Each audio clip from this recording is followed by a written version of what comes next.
Louvado seja o nome do Senhor. Bom dia, graça e paz a todos. A maioria das nossas dores como pastor não são necessárias. Existem dores que temos que passar, porque o amadurecimento, a maturidade ministerial, pastoral, vem através de dores. Não é só da prática, é da dor. Porque quando você supera uma traição, supera aquele cara que dividiu a igreja, quando você supera uma pessoa que você alimentou, tirou da rua, botou comida na mesa dele, depois ele sai mal, sai falando mal de você. Quando você passa por cima disso tudo, você conquista um nível de maturidade que a prática em si levaria anos para te ensinar. Um mês de dor vale por 10 anos de prática. O problema é que o ser humano, é claro, por instinto, foge da dor. A gente faz de tudo para não passar por um vale, para não passar por uma tempestade. A gente faz de tudo para fugir do único ambiente que não só nos amadurece, como também revela quem Deus é na nossa vida. Deus revelou o sobrenatural dele para os seus discípulos no meio de uma tempestade. No meio de uma transfiguração. É no meio de um lugar que você não imagina que Deus mostra como Ele é Pai para você. E você entende também a tua pequenez como filho, porque às vezes a gente, como ser humano, tem muita dificuldade de administrar autoridade e humildade ao mesmo tempo. Porque a vida pastoral traz autoridade sobre a vida de um homem. E como muitos de nós não fomos preparados para o poder, e a vida pastoral traz poder, traz autoridade, a gente perde um princípio importante que é a humildade. Então, às vezes, através da dor, Deus faz com que a gente recupere a rota que nos alinha com a vontade de Deus para o nosso ministério. Ou seja, você pode até alimentar algum tipo de orgulho, porque você não teve um diploma lá no mundo, mas na igreja você é chamado de bispo, de apóstolo, de teólogo, de alguma coisa, e aquilo infla você e a culpa não é sua. Que tudo aquilo que está dentro da igreja é o nosso mundo, a gente cria o nosso mundinho e a gente acha que todas aquelas pessoas têm que estar submissas e são nossos devedores, e a gente começa, porque não lidou bem com a nossa dor, a também causar dores a outros. Isso é muito comum. Então, como eu sou frustrado, eu frustro a outros. Como eu sou ferido, eu firo os outros. E quando eu estou numa posição de autoridade, que é a posição que o pastoreio te dá autoridade, ponto final, te dá poder e ponto final. Muita gente tem clamado por avivamento, fala assim, vamos clamar por avivamento. Eu falei, querido, peraí, só um minuto. Você sabe o que o avivamento traz? O avivamento traz glória. Glória traz exposição. E a exposição é o maior ambiente de queda que existe. Então, antes da gente pedir glória, antes da gente pedir avivamento, a gente tem que ter certeza que nós somos boas pessoas, para estarmos afirmados que seremos bons líderes, bons pastores, e diante da exposição da glória não iremos cair. Então, antes de você pedir um avivamento, antes de você pedir algo tremendo de Deus na sua vida, você tem que estar certo que você é uma boa pessoa, que você superou suas dores, que você deixou as feridas para lá, que você aprendeu a viver em autoridade e em humildade ao mesmo tempo. É um desafio. Porque a autoridade geralmente vai expulsar a humildade se você realmente não for um pastor. O título não te faz pastor, você sabe disso. O chamado pastoral é o chamado mais nobre que tem aqui na Terra. Não existe no planeta Terra algo que seja mais nobre que ser pastor. Eu tive a oportunidade de fazer mestrado, doutorado, de viajar o mundo todo, de conhecer pessoas de altíssimo calão. Por causa da minha profissão, eu acompanhei artistas, jogadores de futebol, tanta gente estratégica, e eu posso te afirmar, sem medo de errar, me escute como um pesquisador nessa manhã. Eu posso te afirmar que não existe uma missão, um chamado mais nobre do que o pastor. Porque o pastor, além de cuidar da alma e da salvação de quem o escuta, de quem é apacentado por ele, ele também é tudo ao mesmo tempo: psicólogo, pai, ajudador, sociólogo, assistente social. Pastor é tudo ao mesmo tempo. Você não vai encontrar uma profissão no mundo que consiga fazer o que o pastor faz. Se nós tirarmos a igreja da sociedade hoje, esquece a religião, vou falar só socialmente. Se a gente tira a igreja, a prostituição triplica, o tráfico de drogas quintuplica, 5 vezes mais. O hebraico está muito fluente, né, irmãos? Então, às vezes você vai falar, o hebraico quer vir, e tu tem que segurar e confunde. Meu Deus. Se a igreja sai da sociedade, acabou a esperança do mundo. Agora, uma coisa que a gente tem que entender é que igrejas são guiadas por pastores. E tem um dito evangélico muito comum que o pessoal fala assim, ó: a igreja somos nós. Não é assim? Quem é a igreja? Nós. Se a igreja somos nós, a igreja está bem ou está mal?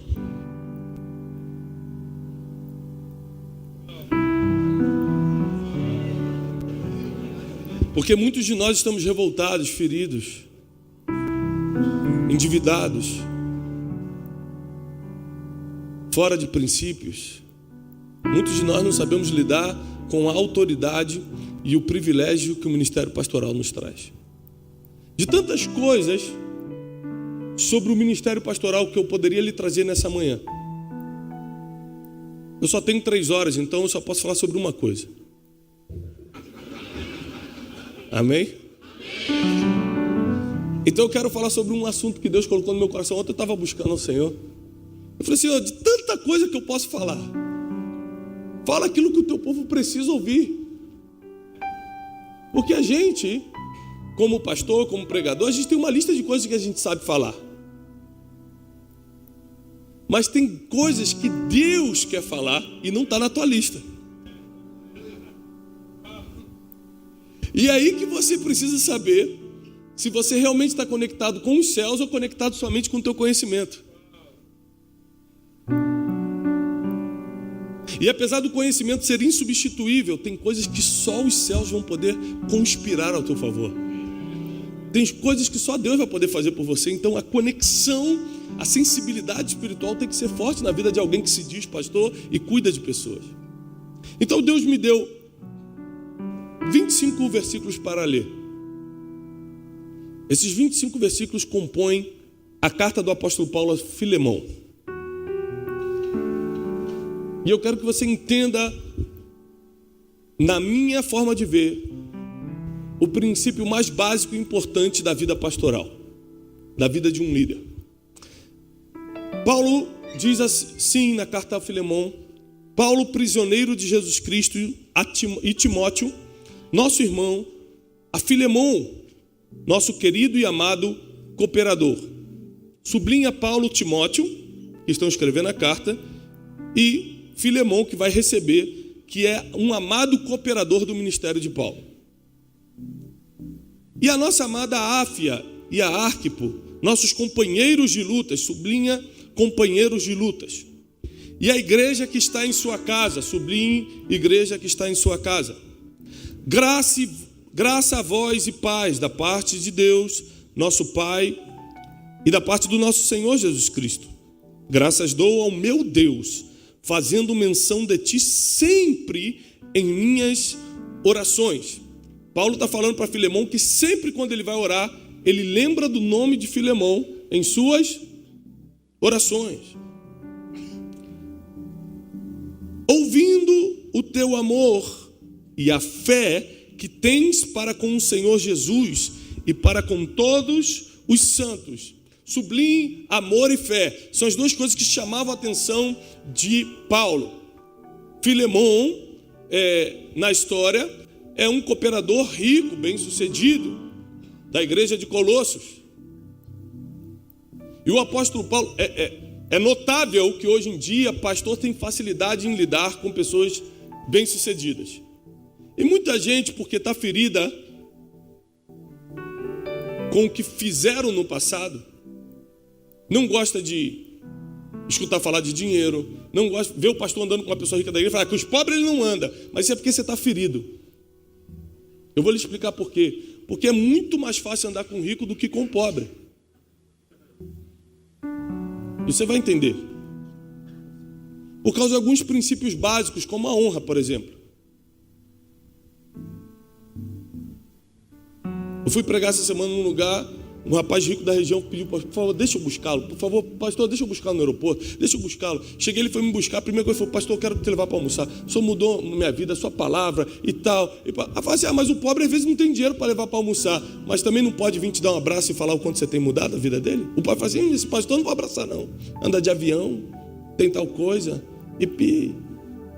Isso que eu estou falando é pobre de cabeça, não é de bolso não.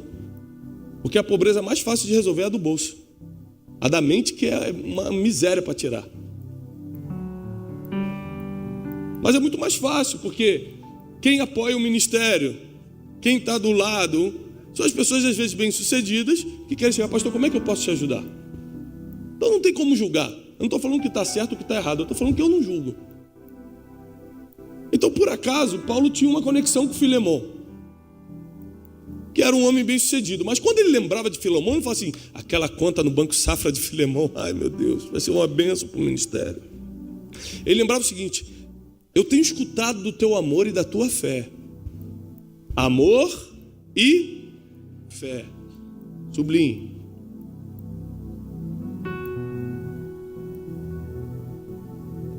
E para com todos os santos. Versículo 6. Para que a comunicação da tua fé seja eficaz no conhecimento de toda boa coisa que há em vós por Cristo Jesus. Porque nós temos grande alegria e consolação no teu amor. Porque por ti, ó meu irmão, as entranhas dos santos são revigoradas. Olha, no nosso linguajar carioca, apesar de eu morar em São Paulo, eu sou carioca, a gente fala assim, olha a moral que o apóstolo Paulo está dando para Filemão. Por causa de você, as entranhas dos santos são revigoradas. Ele está botando Filemão lá em cima, mas é porque vai vir uma pancadinha agora. O doutor Augusto Cury chama isso, é uma técnica emocional. O doutor Augusto Cury fala o seguinte em quase todos os seus livros. Você nunca pode chamar a atenção de uma pessoa sem primeiro abrir a mente dela com elogios. Isso é psiquiatria. Porque quando você critica uma pessoa, a mente dela se fecha no mecanismo chamado circuito fechado da memória. E não importa mais o que você fala, ela não está mais te escutando, porque a ebulição de sentimentos dentro dela faz com que ela fale, o que esse cara está pensando que é? Como é que ele fala isso para mim? E ela já não está mais escutando nada. Então como é que você prepara uma pessoa para a crítica? Querido, você é uma benção. Douglas, você prega muito. Essa barba está bem aparada. Já essa jaqueta vermelha, meu filho, temos que conversar sobre isso. Eu sei que o irmão é da liberdade, mente aberta. Mas aí você vem com a crítica agora. Entendeu? Mas primeiro eu falei que a barba estava bonita. E Paulo começa a botar Filemão lá em cima para usar o que hoje a psicologia chama de técnica. Mas desde os tempos antigos da Bíblia, Jesus já treinava seus apóstolos para fazer. Porque a ciência nunca vai revelar alguma coisa que a Bíblia já não tenha falado antes. Nunca. E diz o seguinte, versículo 8, pelo que ainda que seja muito corajoso em Cristo para te mandar o que é conveniente, contudo por amor peço-te, sendo eu tal como sou, Paulo, o velho, e agora também prisioneiro de Cristo, peço-te por meu filho Onésimo, que gerei nas minhas prisões. Onésimo, um antigo servo escravo de Filemão, que saiu de forma feia do relacionamento com Filemão. Conhece Paulo em Roma. Paulo treina ele, discipula ele, ganha ele. E agora vai devolvê-lo para Filemão. Isso aqui dentro das nossas igrejas é quase impossível. Porque o tema de hoje, o tema da nossa palavra hoje é como lidar com pessoas. É o maior desafio do pastor. Pastor tem que ser especialista em duas coisas: em pessoas e em problemas. São as suas duas especialidades: lidar com gente e lidar com problemas. Se você sabe lidar com essas duas coisas, o resto Deus faz. Milagre é com Deus, sobrenatural é com Deus, cura é com Deus, você só precisa ter fé. Agora, partindo de você, partindo de dentro de você, você vai ter que aprender a lidar com pessoas e aprender a lidar com problemas. Se você aprender essas duas coisas, já prepara para prosperar. A maioria das vezes você ficou sem dormir foi porque alguém da igreja te feriu. Foi porque um pastor abriu uma igreja do lado. Foi porque algum outro líder mandou uma indireta na internet. Foi porque alguém copiou um projeto seu. Sempre tem a ver com pessoas. Sempre tem a ver com pessoas. A gente não sabe lidar com isso. E aí Paulo vai se meter agora numa confusão entre pessoas. Fala o seguinte: agora que eu já te elogiei, agora que eu preparei seu coração, agora que você sabe que você é importante para os santos, agora que você sabe que pessoas são alimentadas através de ti, Filemão, eu te peço. Eu podia te pedir qualquer outra coisa. Paulo está falando o seguinte: eu vou gastar um cartucho que eu tenho contigo. Sabe isso que a gente fala de, poxa, eu não posso gastar esse cartucho agora. Eu posso falar com ele, eu posso falar com ela, mas eu vou deixar isso para uma próxima oportunidade, porque vai vir um pedido melhor, eu peço para o pastor Manguba. Eu sei que se eu pedir uma oferta de 1 milhão para o pastor Manguba, ele me dá. Amém? Quem crê? Ele crê, ele recebeu. Amém? A câmera filma, por favor, essa cena para ficar registrado. Mas só que é o seguinte: ele pode me dar isso uma vez. E às vezes eu estou fazendo uma obra na igreja, falo, pô, pastor Manguba, me ajuda aí. Ele vai até me ajudar, mas é só dessa vez. Mas eu esqueço que daqui a 2 anos eu vou estar num outro nível de desafio, que aí sim essa oferta seria necessária, mas eu gastei meu pedido lá atrás. Então queimar cartucho é algo muito delicado. E Paulo está literalmente gastando um cartucho. Ele fala o seguinte: eu posso te pedir qualquer coisa, porque eu sei que você vai fazer por mim, mas o que eu quero te pedir mesmo é que você receba Onésimo. Porque presta atenção, pastor nunca gasta cartucho a seu próprio benefício. Toda vez que você vê alguém gastar cartucho para se beneficiar, não é um pastor. O pastor dá a vida pelas ovelhas. O pastor fala assim: você podia fazer para mim, mas faz por Onésimo. Meu Deus. Eu cresci vendo meu pai, que é comandante dos fuzileiros navais, que era pastor de uma igreja pequena no Rio de Janeiro, abrir mão de várias coisas para ele, para poder ajudar os outros. Eu cansei de ver meu pai sair 3, 4 horas da manhã para ajudar alguém, para visitar o hospital. Eu vim de uma boa escola. Eu vim de uma escola em que a igreja não era grande, não era próspera, mas a gente realmente tinha um pastor. Ninguém que passou pela comunidade de Vila Cosme chamava a igreja pode dizer que não teve um pastor. Essa escola me ensinou algumas coisas e o livro de Filemão me alinha com isso. Paulo vai gastar o seu cartucho para ajudar alguém que ele estava discipulando, coisa que às vezes a gente não quer fazer. Sabe por quê? Porque às vezes quem mais a gente discipula, quem mais a gente ajuda é quem vai enfiar a faca nas costas. E deixa eu te dar uma notícia, e vai mesmo. Se você não souber lidar com traição, se você não tiver acostumado com a dor, você não nasceu para ser pastor. Mas por que você sente a dor ainda? Porque você não entregou realmente a sua vida para o ministério. Porque quando você começa a viver para o ministério, já não vive mais você, mas Cristo vive em você. E morto não sente dor, morto não se sente traído. Então por que você está se sentindo traído, com dorzinha, ferido porque você está considerando você, o teu ministério, e não as ovelhas são de Cristo, e você está só pastoreando enquanto o Supremo Pastor não se manifesta. Porque quando o Supremo Pastor se manifestar, aí você vai receber a inacessível coroa de glória. Não pegue a sua coroa das ovelhas agora, porque o Supremo Pastor tem a coroa reservada para você. Segura! Aguenta! A sua recompensa não vai vir das suas ovelhas, que nem são suas, são de Jesus. A sua recompensa vai vir da mão daquele que morreu e ressuscitou. Naquele grande dia ele vai vir andando na sua direção e vai te chamar pelo nome. Você que cuidou das minhas ovelhas, você que abriu mão dos teus direitos autorais, porque tem gente que fala: esse projeto é meu, fulano está copiando meu projeto. Se você não abrir mão dos teus direitos autorais, você não é pastor. Você já viu um pastor falar comigo: olha, Thiago, um monte de gente copiando no Brasil, agora tudo é clube, tudo é inteligência, tudo é não sei o quê, porque eu comecei isso alguns anos atrás. Falei assim: glória a Deus, ninguém está me copiando. Eu acredito só que eu comecei uma nova sessão, uma nova estação. Tem mais é que fazer. Porque se eu me achar dono, se eu achar que eu tenho os direitos autorais sobre o que Deus me dá, eu não posso ser pastor, eu tenho que ser empresário, registrar minha patente e batalhar pelo meu dinheiro.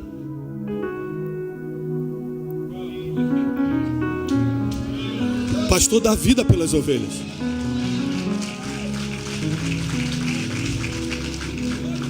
Pastor dá vida pelas pessoas. A pessoa ser feliz é mais importante que a felicidade dele. A pessoa crescer é mais importante que o crescimento dele. Esse é o pastor. E a nossa geração está carente de pastores. Nós temos grandes empreendedores da fé. E isso é muito bom, não é uma crítica, é bom. Tem que empreender mesmo. Grandes empreendedores da fé, pouquíssimos pastores.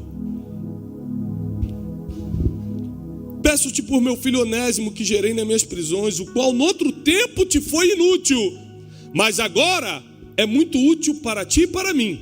Presta atenção. Existem pessoas que você desprezou porque naquela fase ele era o inútil. Existem pessoas que você mandou embora porque estava numa fase ruim. Naquela fase ele não prestava, naquela fase ele não era obediente. Mas agora Onésimo não era mais o inútil. Ele estava sendo útil ao apóstolo que mudou a forma de fazer igreja, que doutrinou o evangelho. Agora Onésimo não só era discípulo, mas era útil ao apóstolo Paulo. Mas antes ele era inútil para o empresário, para o empreendedor qualquer. Tem pessoas que são inúteis na tua mão, mas na mão de outros serão úteis. Então você tem que aprender a deixar ir. Vai ficar pior aqui a carta, porque... Calma aí, olha só. Deixa eu ler para você ver como vai piorar bastante essa situação. Meu Deus. Outro tempo ele te foi inútil, mas agora ele é útil a ti e a mim.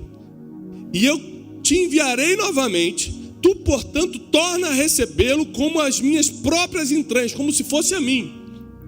Eu bem o quisera reter comigo, para que por ti me servisse nas prisões do evangelho.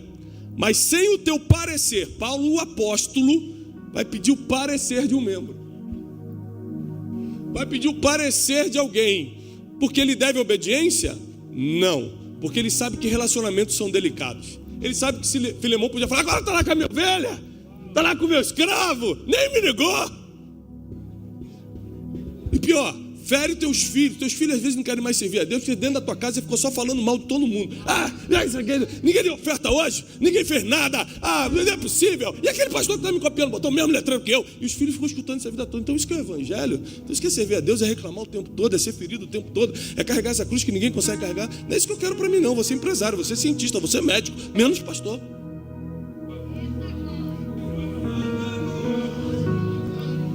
Quando eu boto meu filho para dormir, eu gravo o áudio, tem aquele sistema de gravação de áudio no celular. Meu filho tem 5 anos, José. E quando eu estou em casa, eu adoro botar ele para dormir, porque ele começa a puxar uns assuntos muito engraçados. A gente começa a conversar com a luz apagada até ele dormir. E eu tenho um áudio gravado aqui antes de ontem. Eu gravo muito esses áudios para ir escutando no avião. Eu viajo muito, então estou sempre escutando os áudios dos meus filhos. E nessa conversa de antes de ontem, eu falei assim, filho, qual é a coisa que você mais ama no mundo? Ele está numa fase de futebol, a Copa do Mundo, ele só fala de Neymar, Cristiano Ronaldo, ele está nisso, negócio de videogame, compra camisa para mim, pai do Brasil, ele está naquela fase de menino e tal. Eu falei, qual é a coisa que você mais ama no mundo? Ele falou, pai, eu gosto de muitas coisas, eu vou gravar esse áudio para sempre, enquanto der, mas o que eu mais amo é te ver pregar. 5 anos. Porque na minha casa, e eu não sou perfeito, mas na minha casa a gente fala do evangelho, a gente não fala dos problemas do evangelho. Na minha casa a gente fala do amor de Cristo e não do ódio das pessoas. Na minha casa a gente ensina a palavra de Deus e não nas pessoas que estão feridas usando a palavra para seu benefício próprio. Às vezes a gente perde mais tempo falando do pastor que está fazendo errado dentro de casa, com a nossa esposa, com nossos filhos ouvindo,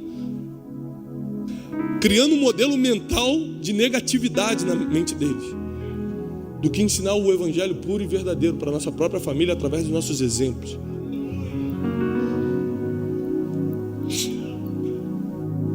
Sem o teu parecer, eu nada quis fazer. Ele vai fazer isso porque ele vai consultar Filemão, porque ele sabe que é delicado o relacionamento. O cara estava na minha igreja, depois vai para a igreja do pastor Josué. Ainda mais se for um bom dizimista, aí eu fico com raiva do pastor Josué para sempre.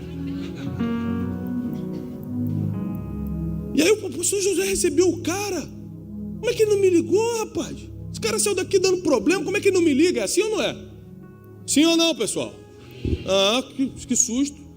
Pensei que as 3 gerações de pastores da minha casa tinha acontecido diferente. Como é que esse cara recebe o cara saiu daqui dando problema? Aí vai lá na outra igreja e começa a ser uma benção. Você fala assim, que é isso? Nessa igreja pode tudo mesmo.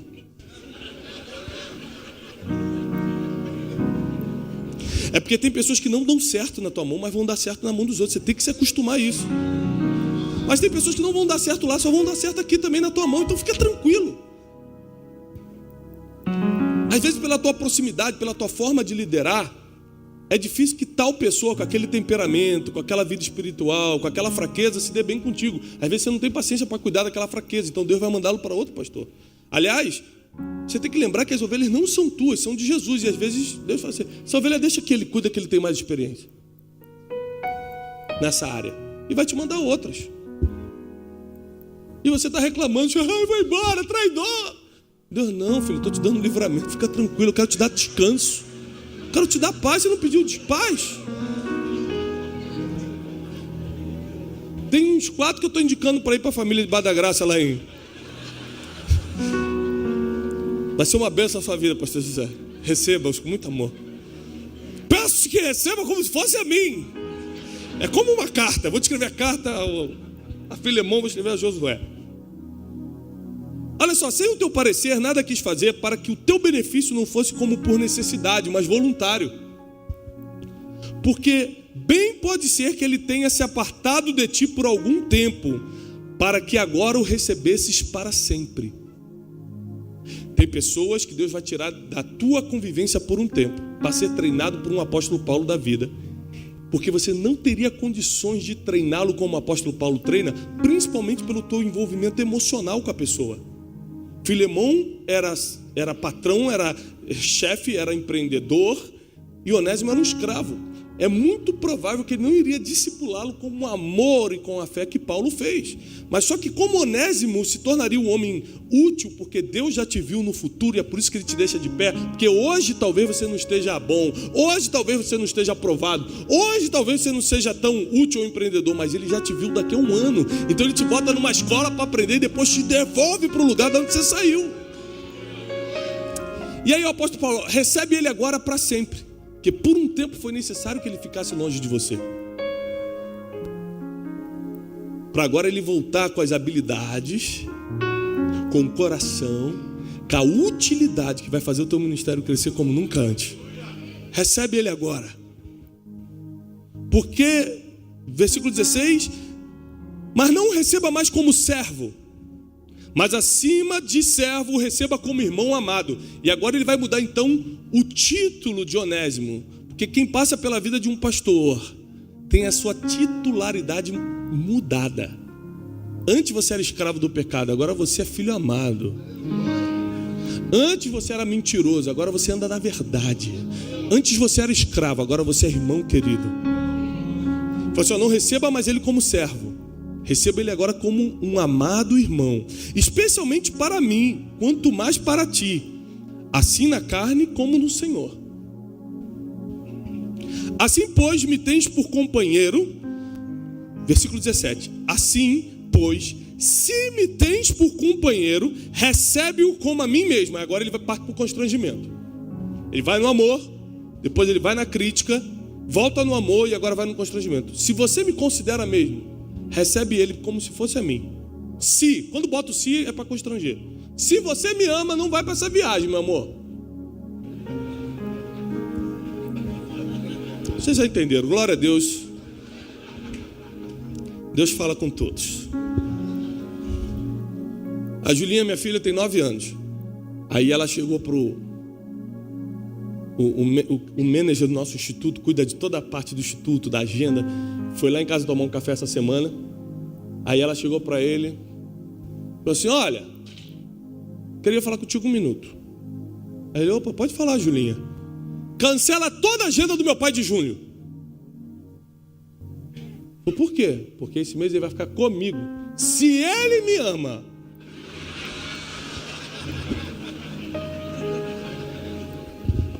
É muito forte, Brasil.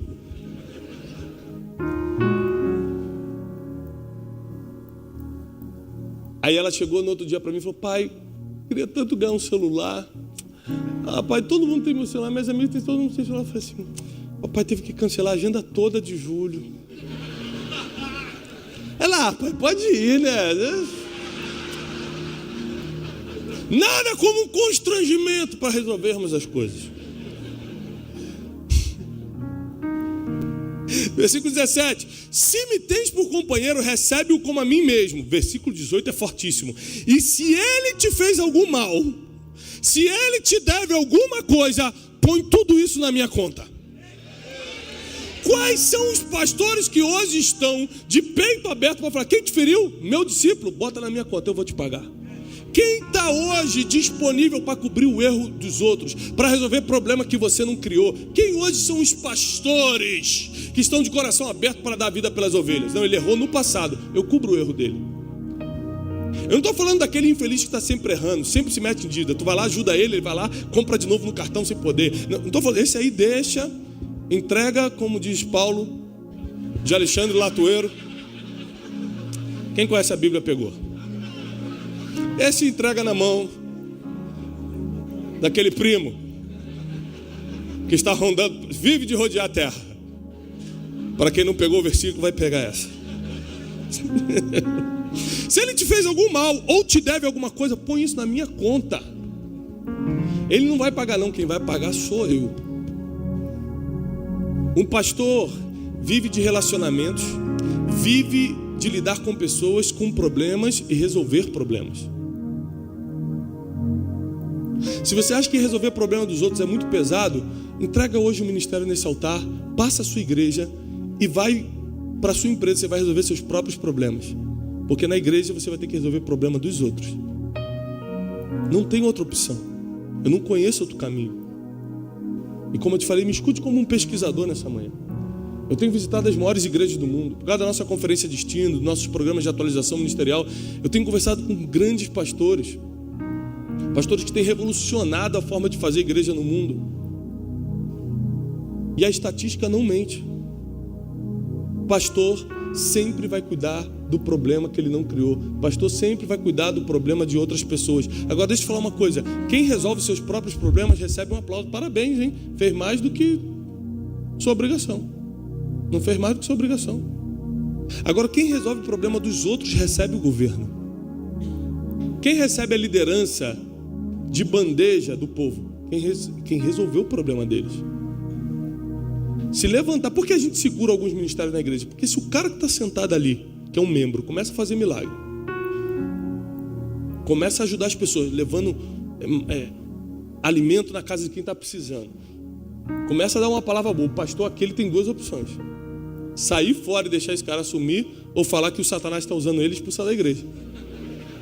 Só tem essas duas opções, não tem outra. Porque esse cara vai ser um problema para você. Por quê? Porque ele está dando resultado que você não dá. Alguns pastores já são inteligentes, pegam o cara, ordena o pastor e fala: irmão, vai abrir um campo missionário que eu tenho para você lá em Parauebas. Cadê o pastor? Parauebas? Paraupebas. Vou mandar para lá, interior do Pará. Aleluia. É a única chance.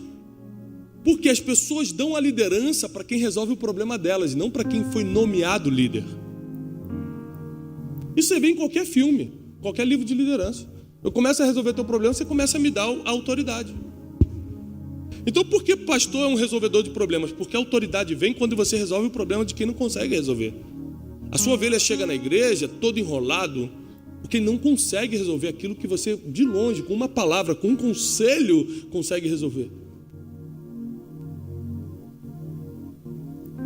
Quando eu estava arrebentado, quebrado, passando pela pior fase da minha vida, a empresa tinha quebrado, e antes de me dedicar ao ministério eu era empresário, devendo milhões, numa situação dificílima, emocional, abandonado pelos meus amigos. Eu lembro que meu pai e meu pastor iam lá em casa todo dia e falava assim: ó, vai dar certo, vai sair dessa situação, liga para aquele rapaz que você está devendo, eu vou ficar do seu lado. Sabe o que meu pai, que era o meu pastor, fazia? Só botava no meu ombro e falou: liga aí, eu estou aqui contigo. Aquilo me dava coragem de ligar para o credor e falar: eu não posso pagar agora, mas eu posso pagar em 7 vezes, em 8 vezes, em 10 vezes. Às vezes tudo que você precisa é de um pastor que bota a mão no teu ombro e fala: vai lá, liga, vai dar certo, resolve, não foge do problema não, estou aqui para resolver contigo.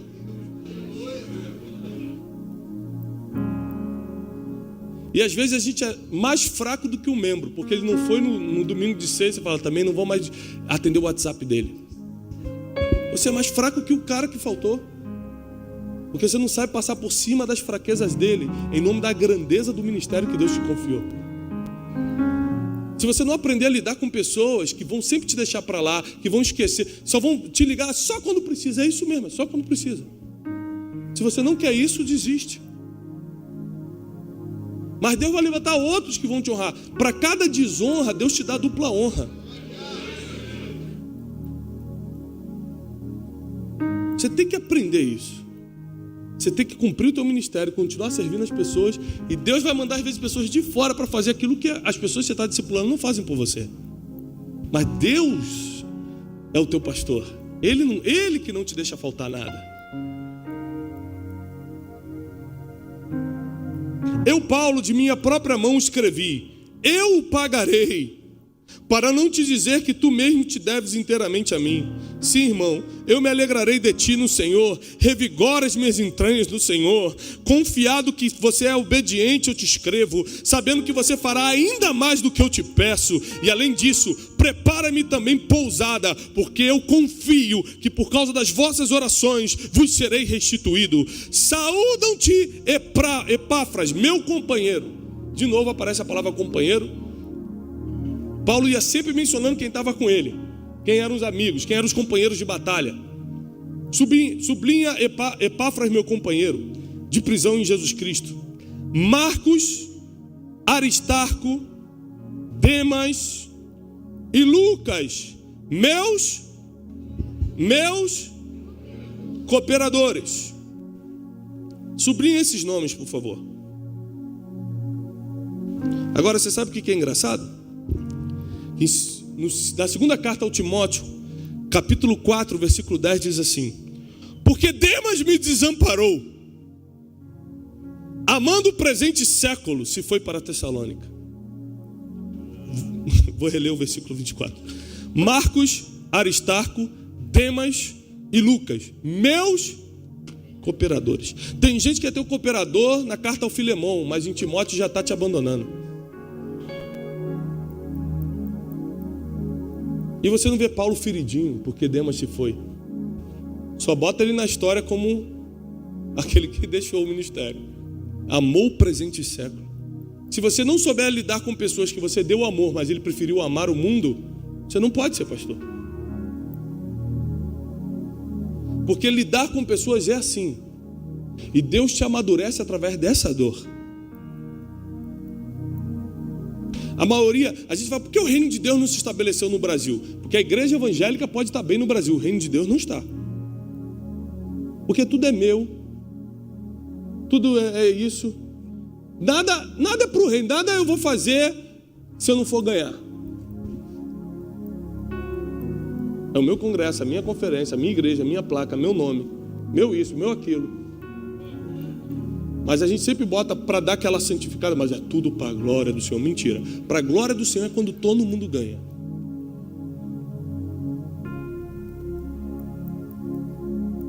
Para a glória do Senhor é quando todo mundo é abençoado. É quando eu não tenho mais meus direitos autorais, não estou reclamando meus direitos. Todo mundo pode crescer em Deus, todo mundo pode prosperar da mesma forma.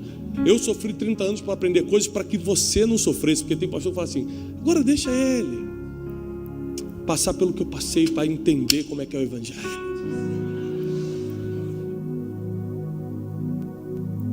Tudo que Deus te permitiu sofrer foi para que teus liderados nunca passassem por isso. Toda a dor que você passou foi para que a tua família nunca precisasse passar por isso. Todas as dores ministeriais que você teve é para que todos os teus amigos, cooperadores no evangelho não passem por isso. A gente, pastor, é a raça mais difícil de fazer amigos que tem. A gente escutou um grande pastor estrangeiro esses dias, e ele falou para o meu pai o seguinte: toda vez que um pastor te ligar, saiba que não é por amizade, ele vai te pedir alguma coisa.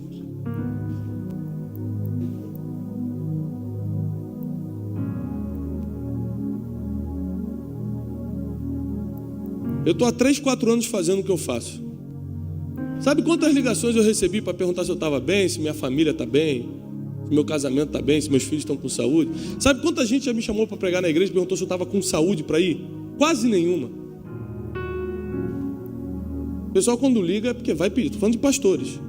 A gente não sabe ser amigo, porque a gente está ferido. A gente não sabe dar vida pela ovelha, vai dar vida por outro pastor que a gente vê como concorrente. Quem perde com isso é o reino de Deus aqui na terra. A gente não consegue fortalecer um ao outro. A gente não consegue ser amigo um do outro. A gente não consegue entender que essa ovelha vai dar certo na tua mão e não na minha, por mais que a tua igreja esteja na esquina. Eu tenho alguns amigos, como eu falei, não são todos, porque eu tenho alguns amigos ministeriais que me ligam, claro. E esses dias, 2h da manhã, meu telefone tocou. Era um amigo meu, pastor de uma grande igreja. Pô, Thiago, não aguento mais esse negócio de ministério, não. Pô, meu amigo de louvor saiu, foi para a igreja aqui do bairro. E não sei o que. Eu falei, e aí, pastor, qual o problema? Ah, pô, eu formei o cara. Agora o outro vai pegar a mamatinha, tudo pronto. Eu falei,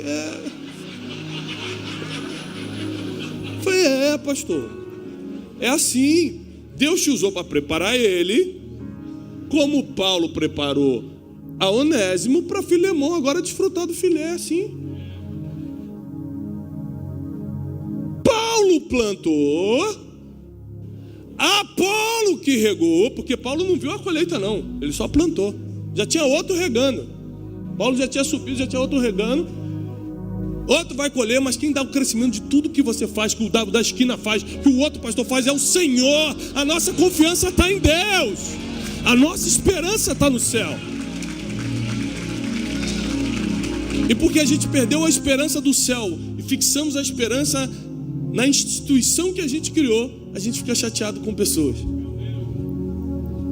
Quer ver você nunca mais ficar ferido com alguém? Nunca mais? É um profeta chegar para você, um profeta que você confia e falar assim, daqui a 5 anos, nessa mesma data, Deus vai te levar. Irmão, pode acontecer um problema que for, que você vai estar assim, fala varão, pastor, estou saindo, vai lá campeão, rebenta lá. Porque quem sabe que vai morrer, não está nem aí para os problemas. Vai pular de asa delta, eu vou pular de asa delta, vocês tocam o culto domingo, partiu.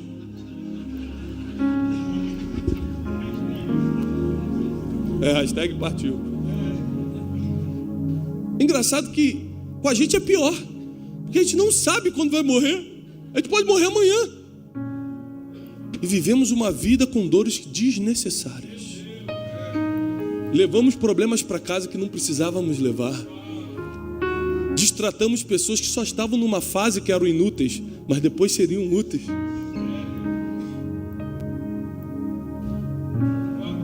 A gente espera a misericórdia de Deus, mas a gente não é misericordioso. Seja amigo da misericórdia, você nunca sabe quando vai precisar dela.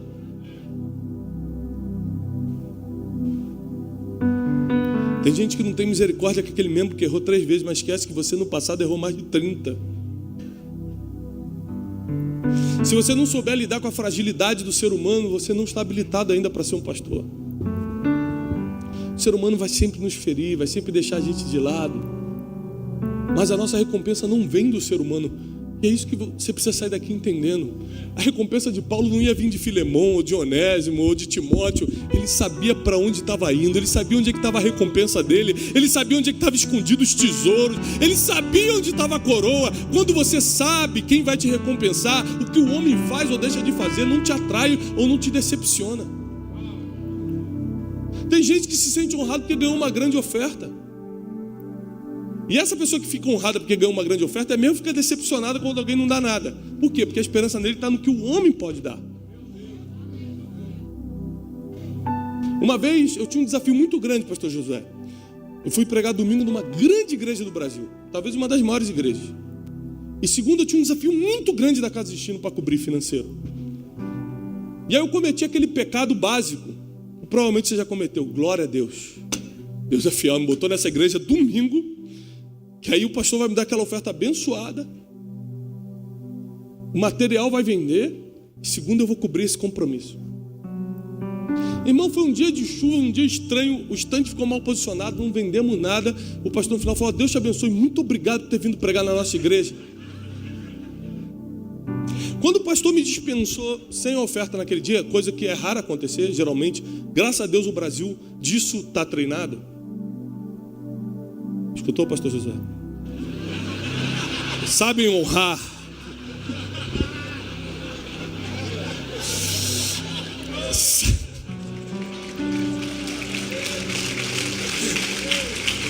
Aleluia. Toca no teu filho hoje, Senhor. Você riu um pouco. Quando aquele homem me dispensou sem oferta, eu falei assim, eu errei. Na hora, o Espírito Santo me trouxe um temor. Eu falei, nossa, eu botei minha confiança no que ele podia me dar, por isso que não veio. Na hora eu me arrependi, falei, Senhor, isso não vai mais acontecer. E ao mesmo tempo veio uma alegria, porque eu falei assim, e essa conta vai estar paga amanhã. Porque se você falou comigo agora para me arrepender, é porque você já preparou a bênção de amanhã. Senão eu ia continuar cego. Fui para o aeroporto, na segunda de manhã. Estou andando no aeroporto. Eu escuto, Pastor Tiago! Pastor Tiago! E como eu sou muito reconhecido pelas pessoas, tem vezes que eu finjo que não estou escutando, porque eu estou cansado no dia. E tem gente que vem andando de 2 quilômetros, você tem que ficar esperando, o celular não está pronto, ela vai ficar, deixa eu ver aqui onde é que tira a foto, teu voo está indo embora, lá se foi meia hora para tirar uma foto, então às vezes eu fico, oh Jesus, me perdoa, mas eu vou fingir que eu nem escutei. E aí o pastor Tiago, quando eu olho para trás, está vindo um cara correndo assim, ó. Meu irmão está parecendo um campeão olímpico, vou até esperar para ver quem é. Deixa eu perto de mim, pastor, graças a Deus te achei. Pastor, você não pode ir embora. Eu tenho uma oferta para o senhor. Falei, glória a Deus, eu parei, Senhor. Falei, vamos tirar essa foto, varão. Vai ser forte, vou até posar assim, vou fazer. Falei, pastor, ontem eu estava assistindo o culto pela internet. Ele não estava no local que eu estava pregando. Deus falou comigo, mas Deus me pegou. Aí minha esposa confirmou, viu? Porque para isso Deus colocou a esposa na nossa vida, para botar o dedo na cara, falar, viu? Eu te falei!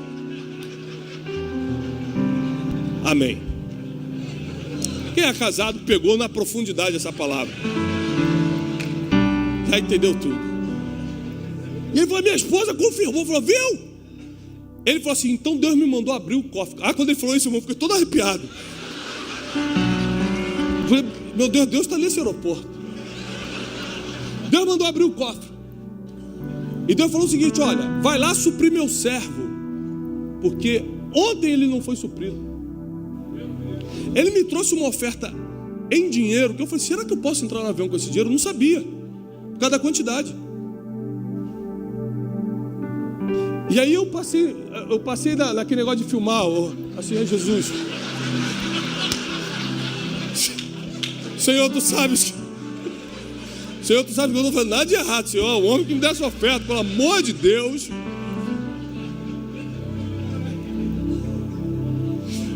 Quando eu cheguei em casa, eu fui contar. Porque Deus é fiel, Deus não manda nem mais, nem menos. Tinha certinho o que eu tinha que pagar na segunda-feira. A tua recompensa não vem de homem, não vem de discípulo, não vem do outro pastor. A tua recompensa vem do alto. Ele está preparando os teus tesouros. Ele está preparando a tua coroa, a tua recompensa. É Ele que está preparando para você. É Ele que está cuidando de você. Sirva as pessoas e deixa que Deus te serve. Deus cuida de você. Sirva a tua geração. Seja lâmpada na tua geração. Seja luz na tua cidade. E deixa que Deus te ilumina. Deixa que Deus faça a parte dele. Ele é especialista em fazer a parte dele. Cumpre a tua. Cuida dos que Deus te confiou. Se Deus confiou na tua mão, é para você cuidar. Sabe uma coisa que eu mais escuto aí, pastor? Rapaz, na minha igreja só tem maluco. Porque o ser humano é complicado. É assim mesmo. Por isso Deus levantou pastores e não psicólogos. Porque psicólogo não dá jeito nessa maluquice. Quem dá é pastor. Porque psiquiatra não resolve o problema da família. Quem resolve é o pastor através do Espírito Santo. Quem é a solução do Brasil não é o próximo governo, é a igreja. E quem dirige a igreja somos nós, pastores. Você é a solução desse país. Se você parar, o Brasil para. Se a tua igreja diminuir, o Brasil retrocede. Você não pode parar, tua igreja não pode parar, teu ministério não pode parar, porque você é a esperança dessa nação e você vai começar a lidar com pessoas e com problemas como nunca lidou antes. Deus vai te fortalecer, o Espírito Santo vai te ensinar. Seja sensível, humilde para aprender, para receber, porque Ele vai te levantar. Deus vai te levantar e Ele vai suprir todas as tuas necessidades em Cristo Jesus. Eu não sei quanto tempo eu tenho ainda. Glória a Deus. Escute isso. Nunca mais julgue um pastor por causa da tua realidade infeliz. Fulano está de jato. Em vez de estar pregando, eu estou aqui pregando evangelho nas favelas. Aí você acha que é mais especial porque ele está no jato e você está na favela? Essa é a mentalidade miserável que a gente tem. Estou falando de miserável de dinheiro não, é de mente mesmo. Quando a Bíblia diz que Deus vai suprir todas as nossas necessidades em Cristo Jesus, para alguns a necessidade é o avião. Porque você só está naquela favela, ele está de cidade em cidade. E ele precisa às vezes voltar para casa e dormir com a família, como você também gosta de dormir com a família. Como o teu projeto é pequeno, a tua provisão é pequena. Porque Deus sempre vai mandar provisão do tamanho do teu projeto. O que determina a grandeza de um ministério? O tamanho do projeto que ele botou diante de Deus. Então tem gente que falou, Deus, eu quero estar de cidade em cidade pregando o evangelho. Deus vai lá e dá um jato para ele. Aí você vai lá e vai julgar, podia estar alimentando os pobres, podia não. Quem foi chamado para alimentar pobre é você, ele foi chamado para estar de cidade em cidade. Cada um tem seu chamado e a gente não pode julgar o outro, ponto. A gente tem que parar com essa mentalidade do julgamento, tudo isso é falta de relacionamento. A gente não consegue se relacionar com quem está, entre aspas, se dando melhor. A gente acha que está se dando melhor porque os resultados naturais são diferentes, mas a nossa recompensa não é... Gente, é muito profundo. Você não mede se a pessoa está bem ou mal aqui. Às vezes ela está bem aparentemente porque esse é o caminho que Deus deu para ela para conquistar mais coisas para o reino. E na tua mão talvez não daria certo. Por quê? Porque Deus só dá aquilo que a gente pode administrar. Tem gente que se ganhar um pouco mais já fecha a igreja. Fala, para que eu estou com isso aqui aberto, gente? E fecha e vai viver a vida. Existe uma pesquisa que a gente está levantando para a conferência de destino desse ano, pastor José, que 72% dos pastores fechariam a igreja se tivesse outra fonte de renda. 72% dos pastores fechariam suas igrejas se tivessem outra fonte de renda. Isso quer dizer que 28% dos pastores estão trabalhando pelo ministério. Com dinheiro ou sem dinheiro eu estou aqui. Deus me chamou para isso. Os outros são interesseiros? Não. É a necessidade, ele não sabe fazer outra coisa. Quando a gente tirar a venda do julgamento dos nossos olhos, a gente vai começar a olhar com misericórdia até para aquele que erra mais. Não é porque necessariamente ele é um interesseiro ou está fazendo por dinheiro. É porque a única coisa que ele sabe fazer, é a forma que ele sabe alimentar a família. Se ele fechar a igreja, não tem para onde ir. Então, em vez de nós reclamarmos, qual é a solução que nós vamos dar? Às vezes, tua igreja podia ter um centro de treinamento para líderes. Esse dia um pastor grande do Brasil me chamou e falou assim, olha, você tem que ter cuidado, você está mentoreando muita gente. Eu falei assim, olha, mas eu só estou fazendo o que não estão fazendo. Se o senhor começar a fazer, outra pessoa começar a fazer, eu posso parar. Porque você sempre vai incomodar quando estiver fazendo algo que Deus mandou você fazer, mas não pediu para outros. Porque o problema do ser humano, o problema dos relacionamentos são os graus comparativos. Por que ele tem ou não tem? Por que ele anda de tal coisa ou não anda? Porque Deus deu para ele e não deu para mim. E a gente começa a ferir os relacionamentos e quebrar todos os princípios que Paulo nos ensinou aqui em Filemão. Você é meu companheiro. Não, tudo bem, volta lá para Filemão. Eu te treinei, mas não sou eu que vou colher o fruto desse treinamento. Que vai colher Filemão, volta para lá. A gente não aprendeu a se doar, como diz a Bíblia. A gente não aprendeu a dar outra face, como diz a Bíblia. A gente está levando o sermão da montanha na brincadeira. E o Evangelho de Cristo só vai ter efeito no país quando você começar a levar as palavras de Jesus a sério. Tudo que Jesus falou foi muito sério. E às vezes você acredita mais no que o professor da faculdade te ensinou, e está até hoje fazendo o que o professor te ensinou, mas não faz o que a Bíblia, as palavras de Jesus te ensinaram. Se alguém te ferir numa face, por mais que tenha sido um discípulo que te Custou trabalho, dá outra. Aquele que não abandonar pai, mãe, filhos por causa de mim, não é digno de mim. Esse dia eu sentei com meus filhos e expliquei a importância da gente entender que o que a gente desfruta hoje é a permissão de Deus. Se Deus nos pedir outra coisa, a gente vai ter que deixar tudo para trás para seguir a palavra de Deus. Se você não inculcar nos teus filhos que você vive para o reino de Deus e não para a instituição que você criou evangélica, eles vão sempre depender da instituição que vai pagar o salário deles no futuro, mas não do reino dos céus. E a instituição é muito boa, porque é uma das formas naturais de se manifestar o reino, mas é uma das formas. A igreja é a porta do céu. Mas você pode entrar numa casa pela janela? Se você abrir a janela, você consegue entrar? Claro. Pode entrar para uma casa pelo teto? Sim ou não, pessoal? Lógico. A gente tem na Bíblia um versículo que diz que 4 amigos abriram o teto para descer um aleijado. Agora, o que é mais fácil? Entrar pelo teto ou entrar pela porta? Ou seja, você pode conhecer Jesus e ser salvo sem entrar numa igreja. Você pode estar numa Cracolândia drogado, o Espírito Santo se revelar a você e você se converter e ir para o céu, sim ou não? Sim, mas nas estatísticas, o que acontece mais? O que é mais fácil, se converter dentro de uma igreja ou na Cracolândia drogado?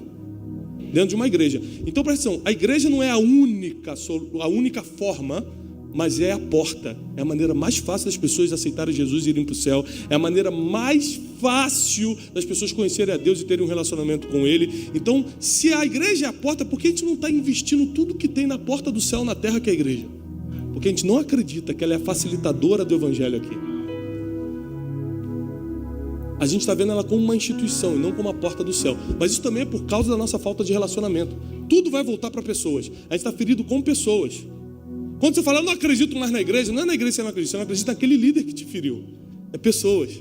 Igreja é parede, não te fere. Igreja é instituição, é parede, não te fere. O mercado pet shop, no meio de tanta crise, foi o único mercado que não deixou de crescer, porque as pessoas estão confiando mais em cachorros do que em pessoas. Isso é estatística. Por quê? O cachorro não te fere. Vem cá, dog, Bob. Aí ele vem. Fica ali. Se fosse uma pessoa ia querer te contar a vida dela, contar o que está sentindo, eu só quero ver televisão. É difícil lidar com pessoas. Mas se você é pastor, não tem outro caminho. Deus vai te treinar para lidar com pessoas e com os problemas delas. E eu quero profetizar sobre a tua vida. Quanto mais problema você resolver, mais autoridade Deus vai te dar. Quanto mais problema você resolver, mais unção Ele vai te dar. Quanto mais problema você resolver, mais Ele vai te levantar nesse país. Quanto mais problema você resolver das pessoas, mais como líder você será reconhecido por elas. Então prepare-se, porque a partir de hoje você é um solucionador expert de problemas. Você é uma pessoa que sabe lidar com outra pessoa, que entende as fraquezas, a fragilidade, que tem empatia, que se coloca no lugar da outra pessoa, entende porque ela fez o que está fazendo, por mais que seja errado. Você nunca vai poder entender o adulto que a pessoa é se não escutar a criança que ela foi. Pessoas que foram abusadas na infância, que não tiveram um pai, como é que ela vai ter o mesmo nível de obediência que você tem se você foi criado dentro da igreja com pai e com mãe? O outro foi abusado sexualmente aos 5 anos de idade, cresceu na rua. Você quer que ele tenha o mesmo nível que você? Deixa de ser injusto, deixa de ser sem misericórdia.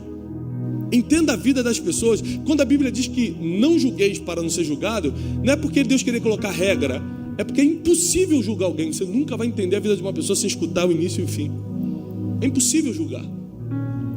Deus te trouxe aqui nessa manhã porque Ele tem algo para fazer na tua vida e no teu ministério. Ele quer restaurar as coisas. Ele quer que você libere perdão para quem tem que liberar. Quer que você entenda que por um tempo você treinou aquela pessoa, agora vai ser bênção em outro lugar, e Deus vai mandar outras que já vão vir treinadas. Deus nunca vai deixar você perder alguma coisa se Ele não for restituir bem melhor para você, coisas bem maiores. Bem maiores. Deus tem um plano na tua vida. E apesar disso ser um jargão evangélico, continua sendo verdade. Deixa eu te falar uma coisa. Não é porque abusaram da verdade que ela deixa de ser verdade.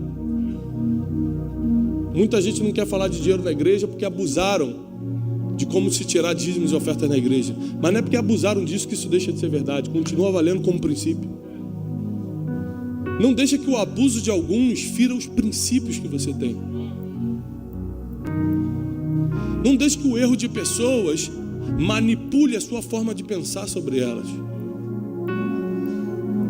A nossa recompensa nunca virá dessas pessoas. A nossa recompensa vem do céu. Escuta uma coisa, tem coisas que você está fazendo aqui na terra que ninguém vai ver, mas os céus estão registrando. Os céus estão registrando, e quando o céu registra, ele começa a conspirar ao teu favor. Quando os céus registram, ele começa a conspirar ao teu favor, porque eles estão vendo coisas que você está fazendo e ninguém está fazendo. Quando os fariseus chegavam nas sinagogas, gostavam de sentar na frente das praças públicas, gostavam de fazer oração longas, Jesus fala assim, fique tranquilos, eles já receberam a recompensa. A recompensa é uma só. Você pode receber aqui na terra, não é pecado, mas já recebeu. Mas você também pode abrir mão da recompensa aqui e pegar lá em cima, que é eterno. Às vezes nós parecemos crianças. Sabe como é que minha filha age quando vai no shopping? Pai, eu quero essa boneca, pai, eu quero essa boneca. Eu falo, filha, não. A gente não está juntando dinheiro para ir de férias no final do ano para Disney? Estamos. Então, você prefere essa boneca agora ou ir para Disney daqui a alguns meses? A boneca agora. Porque criança é assim. Ela não sabe esperar o melhor, ela quer agora, o desejo de agora. Às vezes a gente parece criança. Deus falou, calma aí, eu vou te dar uma recompensa eterna. Ah, não, eu quero o carrinho agora. Eu quero a igreja cheia agora. Não, mas eu vou te dar uma coroa no céu. Não, eu quero que... A gente é criança. A gente quer agora. Enquanto Deus está falando, não, agora é hora de trabalho, agora é hora de plantar, agora é hora de dar vida pelos outros. A tua recompensa está lá na frente e eu vou te entregar. Eu mesmo, nas minhas mãos te entregarei. Vai chegar num dia que o inimigo vai tentar vir contra você e te acusar. Vai chegar um dia que o inimigo vai tentar vir cobrar uma dívida de você. Falar, não, você mentiu, você me deve. E Jesus... figurativamente, na carta do apóstolo Paulo, a Filemão, Jesus vai ser como Paulo, vai se colocar na frente do devedor e falar assim, eu pago essa dívida, bota na minha conta, eu te dou um cheque que eu emiti há 2000 anos atrás, com letras de sangue, está tudo pago, ele não deve mais nada a ninguém, eu paguei a dívida dele, eu paguei a dívida dela.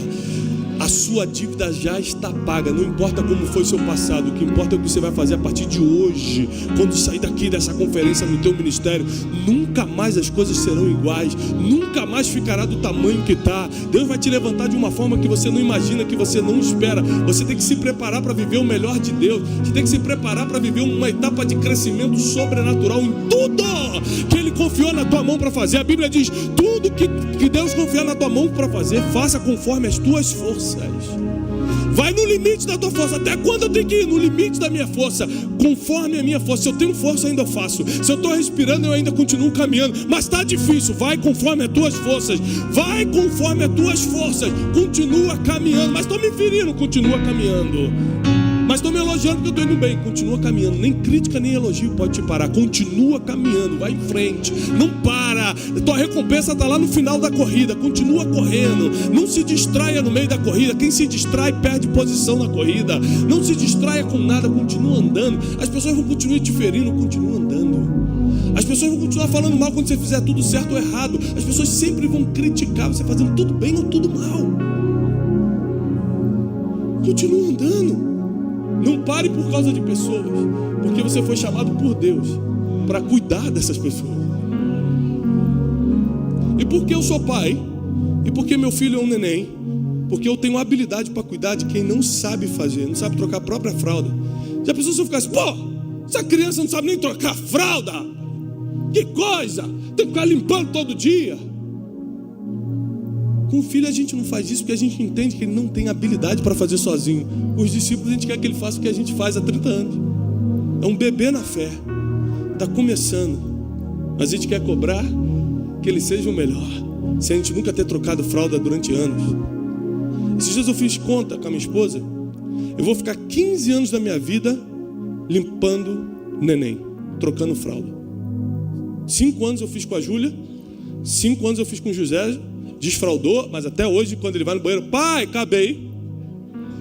E agora nasceu o Joaquim, são mais 5 anos, 15 anos. Sabe quando eu vou subir nesse altar e falar assim, aí ó, tá aqui meu filho, acabou a faculdade, mas também 5 anos levando ele no banheiro, trocando a fralda. Sabe quando a gente faz isso? Nunca. Porque quem fez por amor nem lembra do que fez.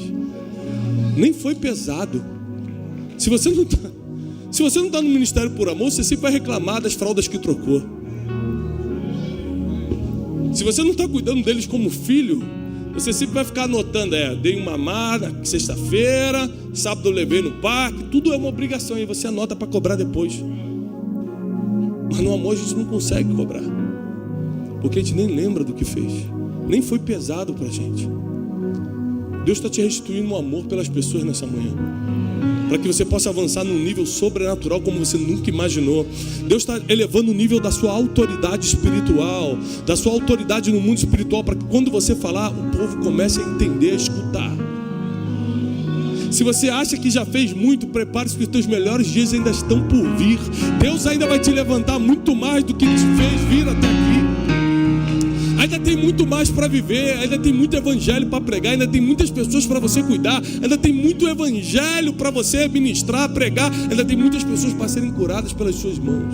Ainda tem muitas almas que não conhecem Jesus e vão conhecer por causa de uma palavra sua. Agora presta atenção, quem não está fazendo nada sempre vai tentar confundir a tua identidade. Que a gente consegue registrar, porque nos escrevem de 120 a 150 pessoas se convertem por mês pelos nossos vídeos na internet. Ou seja, a gente não tem um registro de todo mundo, porque eu não consigo, só quem me escreve eu consigo fazer um registro.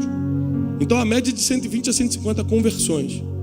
Se você entrar no meu Instagram, nos comentários do YouTube, você vai ver lá, meu marido se converteu 2 semanas atrás escutando uma palavra sua. Meu filho estava nas drogas, escutou no celular uma palavra, o áudio, e se converteu. Mas às vezes eu recebo outro tipo de palavra na internet. Falso profeta. Por que você não está pregando sobre o Apocalipse, sobre a volta de Jesus?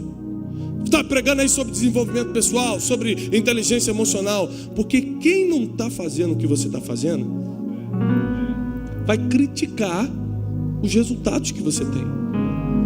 Presta atenção, no livro O Maior Poder do Mundo, que é esse livro novo que a gente lançou, eu falo sobre os 8 poderes que regem a humanidade. E o primeiro poder que rege a humanidade é o poder da informação. Se você entender esse livro, a tua vida ministerial vai mudar. Escute isso. A informação é o petróleo de hoje.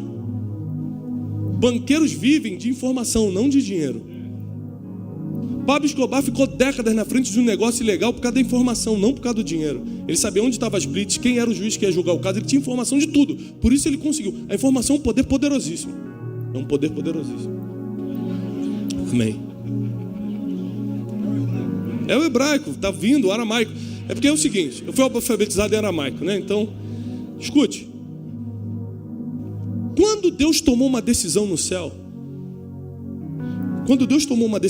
de destruir a terra, ele chegou à conclusão e falou assim, vou destruir a terra, pronto. Decisões que são tomadas no céu não são compartilhadas com pessoas que estão na terra. Mas a Bíblia diz, pode atender, irmão, a gente espera. Mas a Bíblia diz que Deus passou os olhos sobre a terra e achou graça em Noé. Aí quando Deus acha graça em alguém, ele é capaz de compartilhar segredos que foram compartilhados no trono. Quando Deus acha graça em alguém aqui na terra, ele compartilha decisões que ele tomou no céu com gente que está aqui na terra. Ele chama Noé e fala o seguinte, Noé, eu vou destruir toda a terra, prepara uma arca.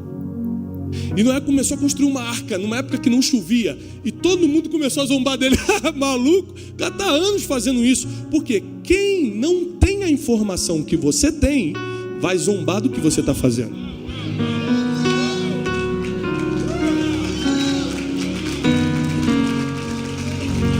Por que eu estou te falando isso?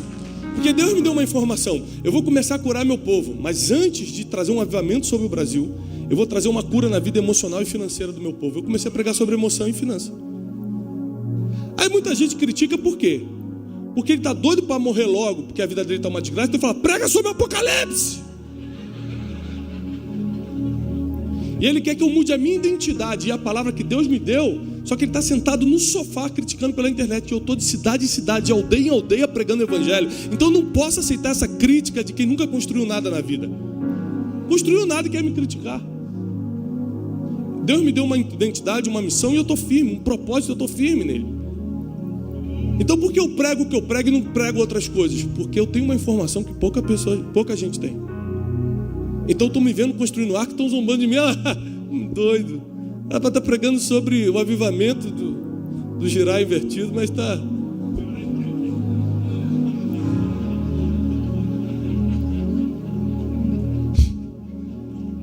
Porque não tem informação que você tem.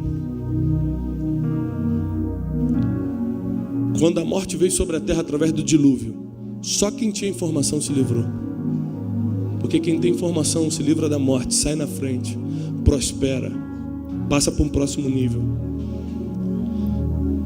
Sobre o que Paulo escreveu para Filemão, encerra aqui. Nesse livro a gente fala sobre o poder dos relacionamentos, o poder da tua networking. A maioria das coisas que aconteceu na vida de grandes homens de Deus foi por causa dos contatos que eles tinham.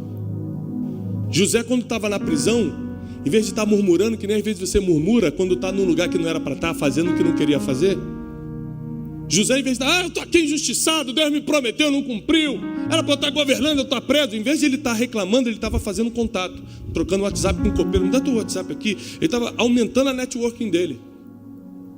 Tem gente que perde tanto tempo reclamando da vida e do ministério que não tem tempo de fazer amizade. Mas deixa eu te falar uma coisa. Às vezes você está reclamando do tamanho da sua igreja, do lugar que ela está, você está reclamando do que está fazendo, do ministério que Deus te colocou hoje. Mas José também estava num lugar que ele não merecia estar. José estava fazendo algo que ele não queria fazer. José estava preso injustamente. Mas tem lugares que você não merece estar, não era para estar, mas quem vai soprar o teu nome diante dos palácios está lá dentro, então Deus vai te deixar lá por um tempo. Então José ficou um tempo na prisão para conhecer quem iria soprar o nome dele no ouvido de Faraó. E se você no tempo difícil não está fazendo as amizades certas, ninguém fala do teu nome. Nesse livro eu falo, no capítulo de networking, de contatos, eu falo o seguinte, de relacionamentos. Relacionamento verdadeiro não é ter um monte de contato no teu WhatsApp. É ter amigos que têm coragem de citar o teu nome diante de pessoas estratégicas. Porque quando você está diante de pessoas estratégicas, você tem pouco tempo para falar. Naquele pouco tempo você fala, você já conhece o Douglas? Aí realmente ele é meu contato, eu sou contato. Somos amigos, temos um relacionamento. Eu tive coragem, no meio de tantas pessoas, de em pouco tempo, citar o Douglas. Foi o que aconteceu com o copeiro. Você tem José. Existem poderes que estão disponíveis aqui na terra. E nenhum deles você compra com dinheiro. Porque tudo que o dinheiro pode comprar é barato. O que o dinheiro não compra é realmente caro. O dinheiro pode comprar o melhor colchão, mas não paga o seu sono.